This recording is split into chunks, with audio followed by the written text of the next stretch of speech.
Ayan, good morning everyone, good morning world, good morning Philippines, at good morning po sa lahat dyan ng aking mga subscriber at mga supporters. So to this video guys, ay magkukulay na lang po tayo ng ating hair, no? Papalitan na lang po natin ang ibang kulay. Ayun, nako. Kasi itong aking buhok ay napaka-dry na po siya. So I am planning, no, to become a black sana, kaya lang parang hindi naman tayo maganda pag black ng ating buhok. So papalitan po natin dito ng kulay na ano bang tawag dito, para sa kasing as pink daw siya. As pink. Ayan, parang nagkala. So kung bago lang po kayo sa aking channel, just don't forget to subscribe, no? At piliin po niyong all para update po tayo sa lahat ng ating mga video. So intro, pasok na! Saya naman! Pasok Dadyo!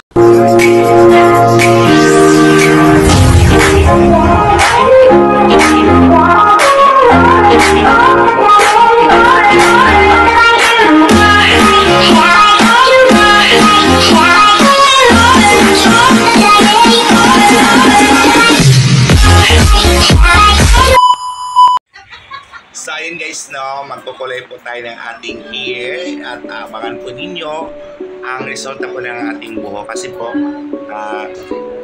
dahil po sa protocol po natin ngayon ay hindi po tayo pwedeng magbablog doon sa labas, no, ng bansang ito, kasi ano, ay strict po ang ating protocol ngayon. Nasa ano tayo, level 3. Ayun guys, so nasa ano tayo ngayon, level ano ba yan? Wala akong pakialam sa mga level na yan.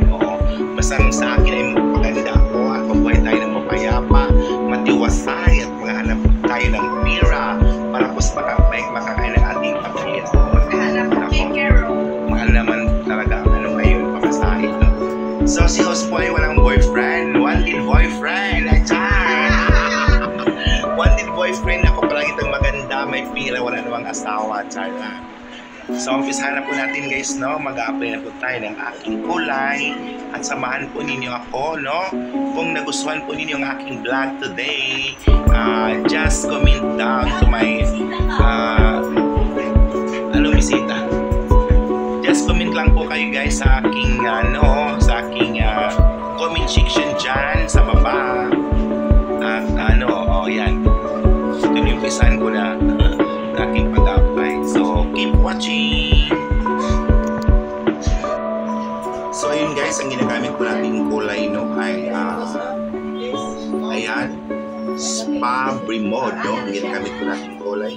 So ang kulay po niya guys ay ano ba, kasi yung mga kulay ay numbering po siya, no. 1045 yung number po niya, So 1045 ang number niya, is very light as pink po ang ating ikukulay ng ating buhok ngayon. So kailangan lang po guys, no, kailangan lang po, expert lang po talaga ang gumawa, what I have said before in my previous vlog, na kailangan lang po talaga mag-apply ng kulay, expert lang po or taga-salon lang talaga. Kasi po sensitive talaga yung mag-apply ng kulay, o baka yung ating mga client ay may allergy po siya.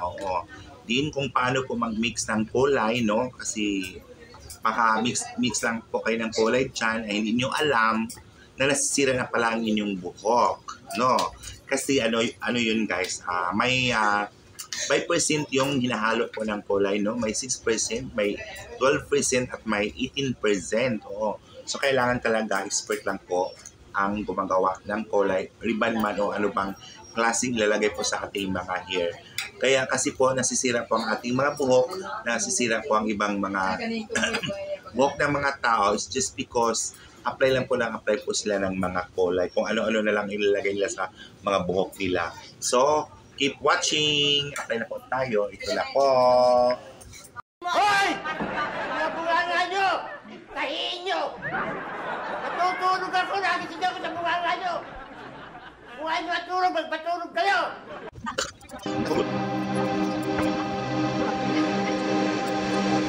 दिल लगी कि तेरे दिल को दिल लगी न लगे, दिल लगी कि तेरे दिल को दिल लगी न लगे, वफाओं की हमसे तवक्को नहीं है, वफाओं की हमसे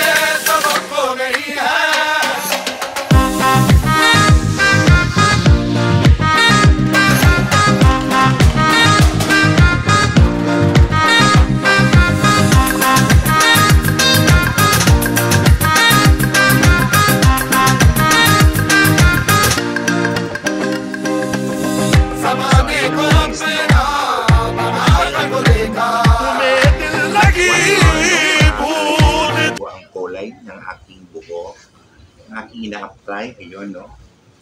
Parang makikita na po ninyo yung nag-change na po siya. Nagre-react na po yung kulay sa akin hair.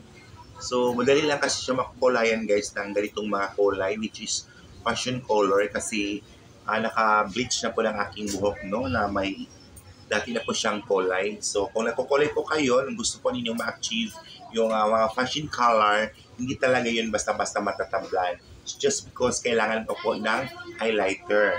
So, pagaya po ng aking buhok, hindi ko na po siya nilagyan ng highlighter. It's just because talagang sensitized na po ang aking buhok. So, madali lang po siyang matablan po ng kulay kung anong aking gagawin sa aking buhok na kung anong gusto kong kulay. So, yan po ang tips ko sa inyo.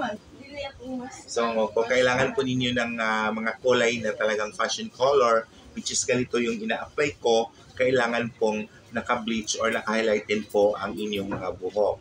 Pero kung virgin hair po kayo, hindi po matatabla lang kulay yan. Kailangan siyang i-highlight din po muna. Pero kung gusto po ninyo hindi masisira, huwag na po kayo magkulay ng mga ganito, yung mga fashion color. So, kulay lang po ninyo yung mga natural na kulay lang, no? Matatabla naman yun. Matatabla naman po ang inyong mga buhok kung hindi lang po kayo naglalagay ng black color. No, kapag naglalagay din po kayo ng mga black color sa inyong buhok and gusto po ninyong mga fashion color, hindi talaga matatablan yan. Kahit nakakalbuhin pa yung mga buhok po ninyo. Kakalbuhin lang po muna bago kayo magkukulay. So para mabago naman inyong mga hair, kailangan alisin muna yung black, no? Ayun talaga, i-wash out muna yun, yung black. So talaga masyado na masisira na talaga yung mga hair ninyo kung ganyan ang inyong gagawin. So, abangan po ninyo ang resulta po ng aking buhok. May vlog today at sana po ay magustuhan po ninyo ang aking vlog na naman ng aking hair. So, hindi naman tayo maniniwala dyan sa mga katsarutan. Ayun na po. Kita na po ninyo yan. Nagre-react na po ang aking kumukulay na siya. Pero gusto ko talagang matingkad ang kulay niya. Dagdagan pa natin ng ilang minuto pa po. Makati ng aking scalp. Ayun. So, keep watching na lang po kayo dyan. Manood na lang po kayo. Sana magustuhan lang po ninyo ang aking vlog sa araw na ito. So, Mega Love shout out dyan sa lahat. Mega Love shout out na naman po sa aking super chatter, Omiko and family from Japan. Tama-chan, sa lahat po ng aking mga supporters at mga subscribers. Hindi ko na po kayo maiisa kasi ang dami po ninyo. Makakalimutan ko na yon. Oo, basta lahat, no? Lahat ng mga supporter, mga manunood from other country, Japan, Hong Kong, Australia, USA, 7 continent of the world. Sa inyong lahat, thank you so much. Ayun, no? Thank you very much and thank you for watching. Kailangan tayong lagyan din natin ng English kasi may mga fans po tayong taga-ibang bansa. So guys, ayun na po, no? Babanlawan na po natin ang ating hair na ating kinukulayan. Ayun, no? So, kailangan na talaga siyang banlawan kasi po nag-absorb na po ang kulay. So, abangan po ninyo, tingnan po ninyo ang magaganap at mangyayari at ang result ng aking hair. Hoy! Mga bunganga nyo! Tahiin nyo! Natutulog ako, nagising ako sa bunganga nyo! Kung ayaw nyo matulog, magpatulog kayo!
So guys, ayun na po, no? Nakulay na po ang ating hair. Ayun na po yung result. So, kailangan nating lagyan siya ng Brazilian para po siya ay lumongkot, no? Kasi nakikita naman po din yung aking hair ay napaka-sensitize na talaga, guys. So, ayun na po. Pinabalawan na po ang aking hair. Ayun na po yung, ito na po yung kulay, no? Nakikita na po niyo ang dating kong buhok, yung previous vlog ko. So, pinalitan ko naman po ang bagong kulay. Kasi ito po ang color all of the year niyo po. Kaya po sa ulit na aking salon. So, applyan po natin ng Brazilian. So, ito po ang ginagamit kong Brazilian, guys. Disclaimer lang po, hindi po ito, hindi po ako nag-advertise. Kasi, hindi po po nag-sponsor ang Brazilian na po. Ang Brazilian na ito, ayun.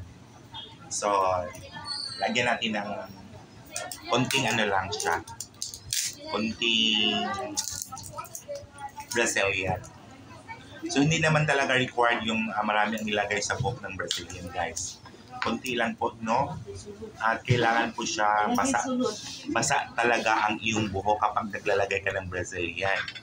Para absorb talaga ang Brazilian sa strand ng iyong hair. This Brazilian, guys, is nakagamot din ito ng mga dandruff, no? Hanggang ano, kailangan lagyan mo rin yung anit mo sa Brazilian kasi kapag may dandruff po kayo, napopure yan. Yun. Lagyan po natin, no? Ayun po. Para kahit naman po dry po ang ating hair, so nakakagapan siya ng Brazilian, no? Kasi ang Brazilian, guys, ito po ang nagpapalambot sa ating mga buhok. Kasi dati pong ginagamit natin ay yung hair cellophane. So parang hindi na siya uso. O ayun. So ibabad lang natin ng ano, kahit ilang oras po ibabad ang Brazilian, walang maano yun. Hindi masisip ang iyong buhok. Yun na po. So sana po ay nagustuhan po ninyo ang aking vlog today. Change my color, no? Which is ash pink yung kulay ko. Sa sinasabi ko na, expert lang po ang gagawa ng kulay, gagawa ng Brazilian kasi baka po sensitive po ang ating mga buhok. So kung paano din mix ng kulay, kung ilang percent po ang ating gagamitin, no? At ilang oras, ilang minuto. So ako tinatansa ko na kasi yung yung oras ng aking buhok kasi alam ko na po kung anong ilang minuto at ilang oras po matatapos ang pagkukulay ng aking buhok. So, thank you so much everyone for watching. At kung nagustuhan po ninyo ulit ang aking vlog, sana po ay don't forget to subscribe and click the bell icon at piliin po ninyong all para update ko kayo sa lahat ng aking mga video. So, thank you so much everyone. Thank you so much for watching.